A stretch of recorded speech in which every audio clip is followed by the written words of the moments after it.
Welcome to Slash Bash, where today I am bringing you another malicious compliance Reddit video. In our first story, how an N cost my company $65,000. Let's jump right in. I've been waiting about 2 months for this fallout in all its glory. I knew my boss would try to make me the fall guy, but I think I employed cover your ass well in this instance. A little backstory. I work as an office engineer at a mid-sized prefabricated concrete structures plant. About 3 months ago, our plant manager left spontaneously for a much higher paying gig down south.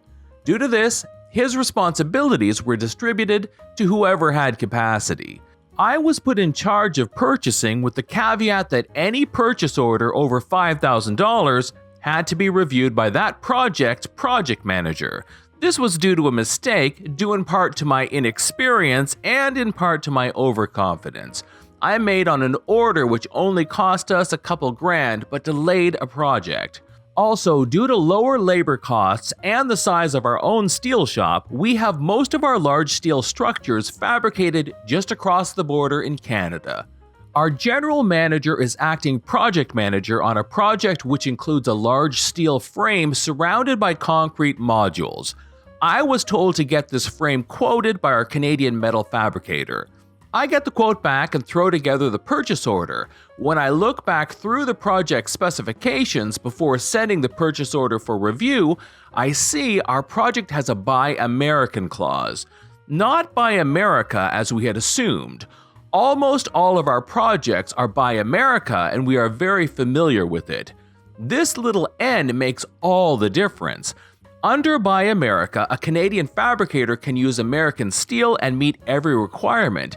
However, under Buy American, all steel must be domestic and all fabrication must be done in the US. My general manager was out of town on what was essentially a vacation to a project site we have in Hawaii, and it was having none of my calls and emails marked as urgent.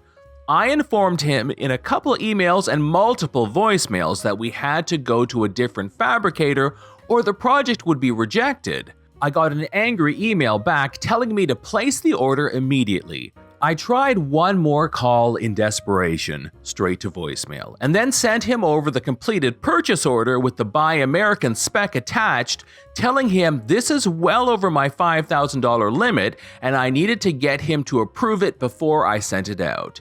He approved it in less than 10 minutes. I sent it and waited for the fallout. Well, it finally happened. Our product was delivered yesterday, and today the project owner sent over an inspector to make sure everything was done per project drawings. He noticed the manufacturer right away and told us he would have to reject the project purely because it does not meet Buy American. In less than 20 minutes, I was getting an earful from my general manager asking me why this wasn't caught before we wasted over 60 grand on something that would clearly be rejected. I let him finish his rant, insulting my intelligence, threatening firing me, breaking protocol, the works. I asked him to pull up my emails from the order date and showed him that he was informed of the issue and my concerns were ignored. He didn't take this well and told me to get the hell out of his office. Oops. Now there is nothing left but to wait. Our project will be delayed at least a month, and the owner of our company is getting involved. I have the email saved on a jump drive at home, and the phone logs, while not recording the conversations, show that I left multiple voicemails on the same date. They cannot be touched by the general manager. Still, I'm a bit nervous, but I think I covered myself pretty well. Here's an update from 2021. So I actually ended up leaving this company mainly due to poor management. I never really got in trouble for this, but my general manager was always a dick to me afterwards. In story 2, an ice cream shop server tells me that I can't buy a gallon of ice cream. This happened a while ago. The free donut story reminded me of this. I was going to a family event and stopped at a local farm fresh ice cream shop on my way there. My boyfriend gets out to get a gallon of ice cream. He comes back all exasperated, telling me that the girl at the counter won't sell him a gallon of the ice cream. I get out of the car and go up to the window and again ask for a gallon of ice cream. A gallon is 128 fluid ounces. We can't sell you a gallon of that flavor. Are you out of that flavor? No, we just don't sell it in a gallon. It doesn't matter what size of container it's in, I just want to purchase a gallon of it. We can't sell you a gallon. Okay, I will have 2 half-gallons. We can't sell you a half-gallon. What size container do you sell this flavor in? We have it in a quart, pint, cup, or cone. Great. I would like 4 quarts, please. The ice cream shop server hand packs 4 quarts, puts them on the counter with snark, and says in ignorance, "You can't just buy a gallon of any flavor. We only have half-gallons of vanilla and chocolate." I give her a blank stare and say, "You realize that 4 quarts is a gallon?" "Really?" "Yeah, 2 pints are a quart, 4 quarts are a gallon." The ice cream shop server takes my money, then goes to talk to another server. I don't even want to know that conversation. Here's an edit. My bad for not explaining US liquid measurements. A cup is 8 fluid ounces, a pint is 16 fluid ounces, a quart is 32 fluid ounces, a half gallon is 64 fluid ounces, and a gallon is 128 fluid ounces. All this was a large dairy farm, but the sign isn't like a menu. First, there's a list of standard flavors, then handwritten are the seasonal and special flavors, followed by a list of prices. I think that the half-gallon price says when available and brick-packed. All other sizes are hand-packed. There's not a limit to how much a person can buy, and I've seen people order insanely large amounts.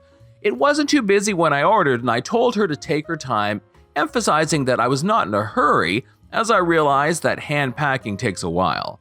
At this particular place, they prided themselves on really packing a lot into a container, so it was totally worth buying 4 quarts. I would have ordered it that way if I had known it would be an issue for her. I wasn't looking for special treatment, just a gallon of awesome ice cream for a gathering of people pre-COVID. Story number 3. You're no longer getting the special, so there's nothing we can do. Before the pandemic, my significant other and I were doing some shopping and decided to eat at a Harvester, a large chain here in the UK. It's reasonable food at the cheaper end of the scale and okay when you're not looking for a posh dining experience or anything. There was a daytime soft drink, salad bar, buffet, main course, and dessert offer on, which came to £30 for 2 people, a bargain which we ordered. The food turned out to be pretty good. We made more than one trip to the buffet, and suffice to say, by the time we'd finished our main courses, we didn't feel we needed the dessert, so I instead asked the server for the bill. The bill arrives, and we have been charged an additional £9 for £39 in total. I query this with the server. That offer is only valid with desserts, and you said you didn't want desserts anymore. We intended to have the desserts, but we're too full for them now, so we don't want them. But I didn't expect we would be charged more. Well, you've not ordered the offer anymore, so there's nothing we can do. Cue the malicious compliance you can see coming by now. Well then, I'd like to order 2 desserts, please. You can bring them over, we won't eat them, and you can get the £9 knocked off the bill for us. At this point, the server looks at me with a bewildered look and says she'll get the manager. My other half, who is more of a shrinking violet in these situations, is looking a little uncomfortable. A few moments later, the manager comes over and asks why we don't want to pay. I explain that I do, but I don't expect to pay more for saving waste, but by all means to bring over the desserts and we will leave them there on the table when we leave.